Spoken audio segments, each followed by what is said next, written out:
amplifying the voices of young people and people of color through civic engagement. And the tools and the skills that I learned in my Mayor's Youth Council really led me to my role with March for Our Lives and really gave me the ability to do the work that I do with March for Our Lives. So the Mayor's Youth Council in Lowell will be a great, great tool to help amplify the voices of young people here in Lowell. So I'm really excited for that. Okay, so I wanted to kind of talk to you about like getting to that proverbial table. This table that we all talk about, you know, we pull up a chair, but I wanted to kind of talk about what do you do before you get to that table, before you can even pull up a chair, what do you need for that? And also, what do you do when you're at the table? What exactly does it mean to be at that table, and what do you do after you leave that table? Because I think it's just a whole thing that's together. You don't just simply pull up a table. There's a process. So before you can even pull up a table as a young person, you gotta understand the history behind the young people, the history of how powerful we are. You know, in history, we learn about the civil rights movement. Well, the young people were at the helm of the civil rights movement. We were leading that. We were organizing that. We were at the riots and rallies. We were at the marches. We were at the table, we were in the meetings, we were right beside Martin Luther King Jr. So I think it's really powerful to learn that the young people led the protests against the Vietnam War.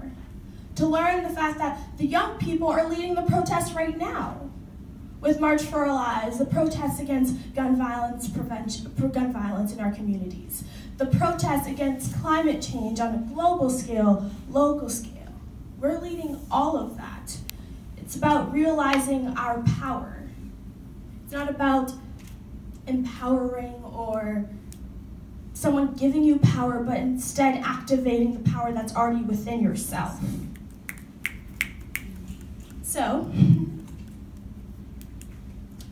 it's also about learning from the mistakes of others.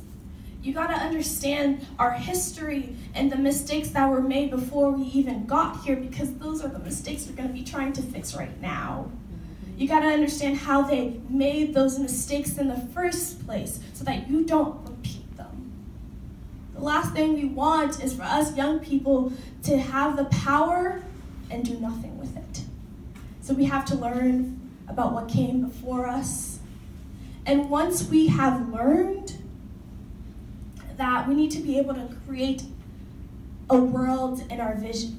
We need to imagine a world where everything is right, and that world is very far away, but it's important that we have that in our vision so we know that what we are striving towards. We know what we are talking about when we are at that table. We know what we're asking for.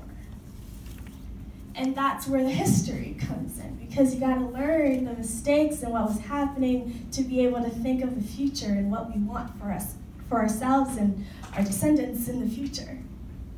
So, I think what makes this really powerful is this ability to imagine, this ability to think of all the different ways that we can change the world. And the fact that we're young and don't have as many experiences, I think that's what makes it so beautiful, because there's nothing holding us back. We're not cynics. You know, I think we always think that we can do anything, be anything, and that's powerful. Because I think something that the older generations have is there's a lot of bad thoughts, you know? It's like, we can't do that, we can't do that. And I feel like there's less of that within our generation, within the young people. We have a lot of things that we want to accomplish, and we think it's possible as long as we work hard for it. And I think that's true. I think that's true. So once we are at the table, we want to make sure that we are holding that table, that everyone is listening to us. And we want to make sure that we are supportive of each other as young people. It can't be this person, that, this person, that. It has to be all of us working as a collective, because collectives are more powerful.